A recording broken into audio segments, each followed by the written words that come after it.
सुगंधा और उसकी सास कांता के बीच एक अजीब सी जंग रहती थी।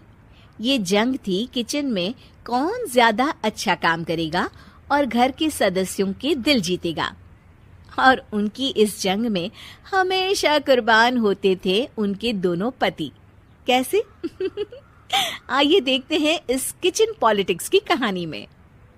एक दिन किचन में, माँ जी, आज मैं बना रही हूँ मेथी की सब्जी।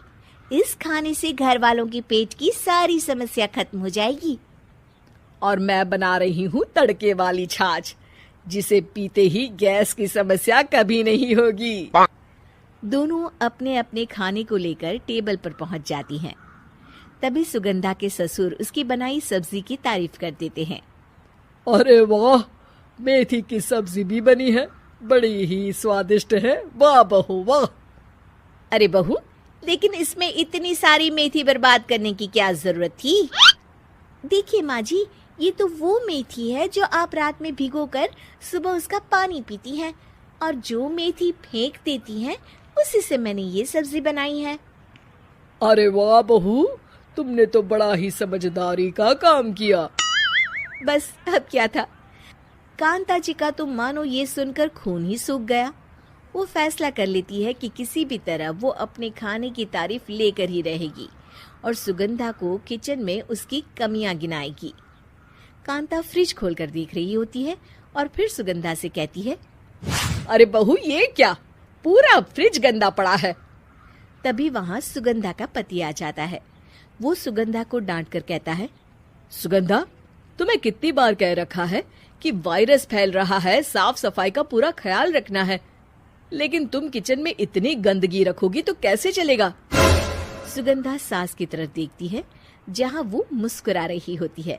सुगंधा समझ जाती है कि सास ने उससे बदला लेने के लिए ये सब किया है। दोनों रात के खाने की तैयारी में लग जाती हैं। दोनों ना एक दूसरे की तरफ देखती हैं और ना ही एक दूसरे से बातें करती हैं। रात को खाने की टेबल पर एक एक कर दोनों कई तरह के अलग अलग व्यंजन टेबल पर लगा देती हैं और अपने अपने पति के पास जाकर खड़ी हो जाती हैं। अरे खाइए जी खाइए, मैंने बड़ी मेहनत से बनाया है। प्लेट में वो खाना डालती हैं। सुगंधा भी दोनों की प्लेट में खाना डालते हुए कहती है, बड़ी ही मेहनत लगी है इस खाने को बनाने में। हाँ, दोनों को ना चाहते हुए भी सारा खाना खाना पड़ता है। कहीं दही तो कहीं मलाई तो कहीं मसाला। और इन सब के बाद दोनों बड़ी ही मुश्किल से अपने कमरे में सोने जाते हैं। लेकिन अगली सुबह सुगंधा का पति चिल्ला रहा होता है, हाय रे, हाय मेरा तो पेट खराब हो गया, हाय माँ बहुत दर्द हो रहा है। तो वहीं कांता के कमरे से भी कुछ ऐसी ही आवाज आने लगती है। हे भगवान, इस सास बहू की लड़ाई हमारी जान लेकर रहेगी। जाओ कोई डॉक्टर को बुला कर लाओ।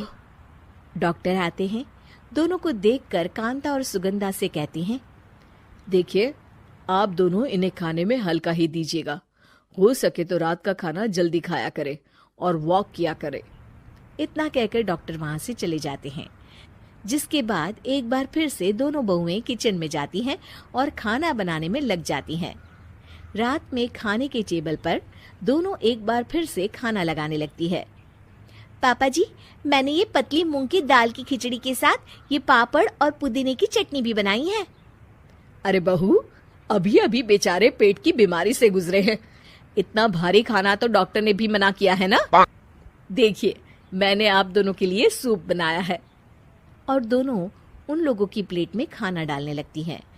तभी दोनों एक साथ बोल पड़ते हैं, बस करो, हमें माफ करो, हमें नहीं खाना इस घर में ना खिचड़ी और ना ही सूप। हम इंसान हैं, एक वक्त में एक ही खाना खा सकते हैं। बस करो, हमें माफ करो, हमें नहीं खाना इस घर में ना खिचड़ी और ना ही सूप। हम इंसान हैं, एक वक्त में एक ही खाना खा सकते हैं। इतना कहकर वो दोनों वहां से चले जाते हैं। कहानी का अंत। आप लोग उम्मीद कर रहे होंगे कि अंत में सब ठीक हो जाएगा।